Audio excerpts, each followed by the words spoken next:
Good morning friends. हे बघा, bells मागचं प्रॅक्टिकल होतं ते मी आशावादी निराशावादी चाचणी घेतली होती. त्याच्यामध्ये पहिल्या भागामध्ये तुम्हाला प्रस्तावना, उद्देश ह्या सगळ्या गोष्टी त्याच्यामध्ये सांगितल्या.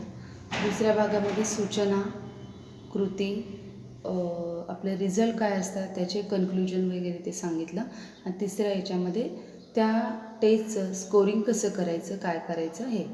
ॲटलिस्ट मी मागच्या याच्यामध्ये तुमच्या आता याच्या ज्या इमेज आहे बेल समायोजन चाचणी आणि आशावादी निराशावादी जी चाचणीच्या जे फोटो, ज्या टेस्टचे फोटो आहेत ते तुम्हाला मी या दोन्ही टेस्टचे फोटो पाठवेल. आणि ते फोटो काढून तुम्ही त्या प्रिंटआउट त्याची बाहेरून काढून घ्या आणि ती चाचणी तुम्ही तिथं सोडवायची. ओके. आणि परत प्रॅक्टिकल तुम्ही थोडं थोडं लिहायला तिथं सुरुवात करून द्यायची आहे. त्याचे पेजेस जे काही आहे पेजेसच्या इमेजेस पण मी तुम्हाला पाठवते कॅम स्कॅनरमध्ये फोटो काढून. त्या तुम्ही बाहेरून व्यवस्थितपणे फोटो काढून घ्या आणि प्रॅक्टिकल तिथे लिहायला सुरुवात करा. ओके.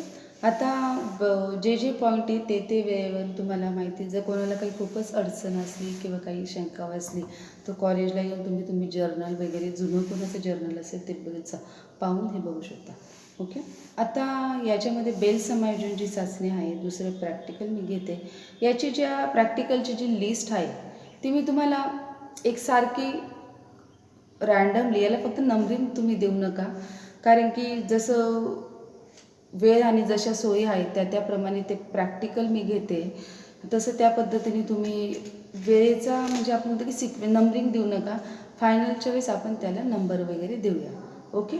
आता याच्यामध्ये बघा, बेल समायोजन चाचणी जी काही आहे ही याचा उद्देश, आपण काय म्हणतो उद्देश, हे पॉईंट्स त्याच्यामध्ये आज आपण घेणार आहोत. आता उद्देश म्हटलं ना, काय येतं, बेल समायोजन चाचणी प्रस्तुत व्यक्तीच्या कौटुंबिक आणि आरोग्य विषयी किंवा भावनिक व सामाजिक भावनिक समायोजनाचा अभ्यास करणे हा बेल समायोजन चाचणीचा उद्देश येत असतो. ओके. म्हणजे ही समायोजन चाचणी जी काय त्या चाचणीतून त्या व्यक्तीचं कौटुंबिक, सामाजिक आणि भावनिक आरोग्य काय करायचं आपल्याला जोपासायचं आहे. मग त्यातून त्याने ते काय करायचं त्याचा आपल्याला अभ्यास करायचा. ओके. म्हणजे साधारणतः ह्या चाचणीतून तुम्हाला काय घेतलं जाणार आहे याचा व्यवस्थित अंदाज येणार आहे की बेल समायोजन चाचणीतून काय समायोजनाचा अभ्यास घेतला जातो आहे. ओके. आता प्रस्तावनेमध्ये बघा, हे जे काही पॉईंट्स आहेत प्रस्तावनेमध्ये म्हटले की सुरुवातीला प्रत्येक प्रॅक्टिकलची जर लर्निंगचे प्रयोग असतील, अध्ययनाचे प्रयोग असतील तर त्याच्यामध्ये प्रत्येक याच्यामध्ये अध्ययन म्हणजे काय या सगळ्या गोष्टी तिथं येतात, डेफिनेशन येते. पण आता समायोजन म्हटलं की प्रस्तावनामध्ये त्या प्रयोगाचे त्याच्यामध्ये तुम्हाला समायोजन म्हणजे काय, ॲडजस्टमेंट काय असते. आता समायोजन म्हटलं ना, एखाद्या गोष्टीशी किंवा एखाद्या वस्तूशी आपण काय करणं, तडजोड करणं, कॉम्प्रोमाइज करणं, ज्या आहे त्या परिस्थितीमध्ये जुळवून घेणं, ही त्याला आपण कॉम्प्रोमाइज किंवा समायोजनाची व्याख्या तिथं करत असतो. बरोबर आहे. आणि लाईफमध्ये किंवा आपल्या जीवनामध्ये समायोजन खूप खूप महत्त्वाचं आहे हे लक्षात घ्या. बरोबर आहे. जर एखादा व्यक्ती जर ॲडजस्टमेंट करतच नसेल, कुठेच काही त्याला कॉम्प्रोमाइज करायची सवय नसेल, तो खूप मोठ्या प्रमाणामध्ये त्याला स्वतःला अडचणीत तो येऊ शकतो आणि बाहेरच्या फॅमिली किंवा एज्युकेशन प्रत्येक क्षेत्रामध्ये ती अडचणीत येऊ शकते. एक दिवस तुम्ही बघा, कुठेतरी ॲडजस्टमेंट करू नका. घरामध्ये आईने सांगितलं की तुझ्याकडे आज 50 रुपये आहेत, तू त्याच्यातच ॲडजस्ट कर, बाकीचे पैसे मी तुला देते.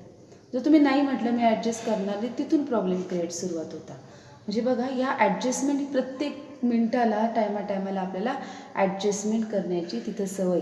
तर ज्या व्यक्तीने ॲडजस्ट करायची सवय नसते त्या व्यक्तीनं स्वतःला खूप त्रास होतो आणि त्याचबरोबर इतरांना त्या मोठ्या प्रमाणात त्रास देत असतात. त्यामुळे बघा विद्यार्थी मित्रांनो, आपल्या लाईफमध्ये समायोजन असणं किंवा आपण समायोजन करणं हे आपल्या जीवनाशी खूप खूप महत्त्वाचं आहे. ओके. आता याच्यामध्ये जेव्हा आपण समायोजनाचे महत्त्व, समायोजनाची वैशिष्ट्य या सगळ्या घटकांचा तिथं विचार केला जात असतो. मग यामध्ये बघा, विधायक काही दृष्टिकोन आहेत. ताणतणावाला सामोरे जाणे, त्याच्यामुळे सुरक्षतेची भावना येणे, प्रेरणा, महत्त्वाकांक्षा, हे पॉईंट्स आपल्या प्रस्तावनेमध्ये घालणं हे खूप गरजेचं आहे. समायोजनाची आवश्यकता काय असते, काय समायोजनाची प्रत्येक व्यक्तीला जेव्हा आपण शिकतो ना ते कुठे काहीतरी ॲडजस्टमेंट करत असतो, तेव्हा मुलींचे अपयश किंवा आपले मित्र मैत्रिणी, शालेय जीवन, प्रत्येक जीवनामध्ये समायोजन पावलापावलावर आपल्याला समायोजनाशी ॲडजस्टमेंट करणं हे तिथं खूप गरजेचं पडतं. त्यामुळे समायोजन करणं हे खूप गरजेचं असतं, हे लक्षात घ्या. ओके.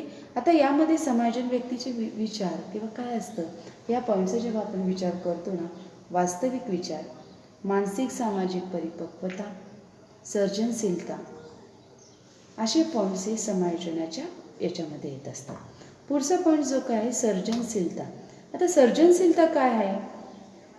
सर्जनशीलतेमध्ये येतं की काहीतरी नवीन एखाद्या ज्या परिस्थितीमध्ये आहे ॲडजस्टमेंटपेक्षा पुढची पॉईंट्स प्लेस येतो हा. नवीन म्हणजे आपण म्हणतो की एखाद्या पॉईंट्समध्ये ज्या ज्या काही गोष्टी आहेत ना त्या गोष्टी आपण नवीन काहीतरी करणं. समजा साधं एक उदाहरण, क्रिएटिव्हिटीचं उदाहरण तुम्हाला मी सांगते. सुद्धा आता आपण एखादा विद्यार्थी स्केल पाहिजे, त्याला एक रेषा आखायची, राईट. रेषा आखायची म्हणून तो काय करतो, पट्टीच पाहिजे असं बघत असता. मग काही विद्यार्थी काय करतात, नाही पट्टी ना, पेनाने रेषा आखतील, वहीने रेषा आखतील, हाताने मारून घेतील, काही जे त्यांच्याकडे साधन उपलब्ध म्हणजे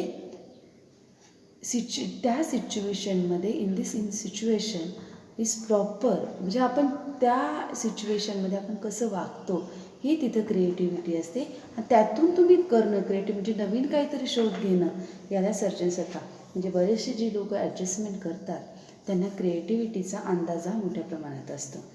तर यामध्ये बघा, जर एखादी व्यक्ती कुसमायोजित असेल तर ती काय होतं, तिच्या आयुष्यात कायम निराशा असते, तिच्या उन्माद उत्साह अजिबात नसतो, अवसाद मोठ्या प्रमाणात असतो, आरोग्य संवेदन हे तिथं असतं. त्यामुळे कुसमायोजित व्यक्तीचं जास्तीत जास्त या गोष्टींचं तिथं लक्षात येत असतं. म्हणजे जेव्हा हे बघा समायोजनामध्ये आपण जेव्हा काही क्षेत्रांचा जेव्हा विचार करतो ना त्यामध्ये कौटुंबिक समायोजन आपल्यासाठी स्वतःसाठी खूप महत्त्वाचं असतं. नंतर भावनिक समायोजन, इमोशनल ॲडजस्टमेंट खूप महत्त्वाचे आहे.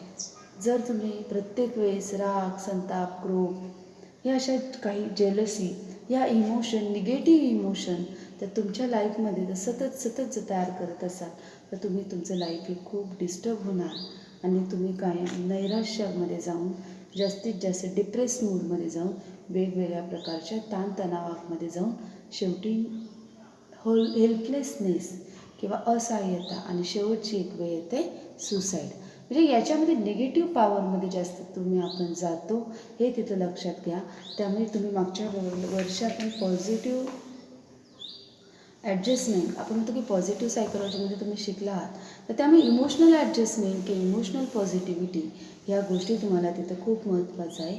जितके तुम्ही पॉझिटिव्ह राहाल तितका तुम्हाला त्याचा बेनिफिशियल आहे. आरोग्यविषयक समायोजन करणं खूप गरजेचं आहे. आरोग्यविषयक म्हणजे माझं काही दुखतं आहे, मग ते दुखते म्हणून तुम्ही रडत बसू नका. दुखते गोळ्या घ्या, औषधं घ्या, तिथून त्या परिस्थितीत ते दुखणं धरून बसू नका. त्या सिच्युएशनमध्ये तुम्ही पुढे जा, व्यायाम करा, ध्यानधारणा करा, या सगळ्या गोष्टी त्याच्यामध्ये येतील. ओके. पुढचा पॉईंट्स आपण त्याच्याकडे बघतो की गृहीतक.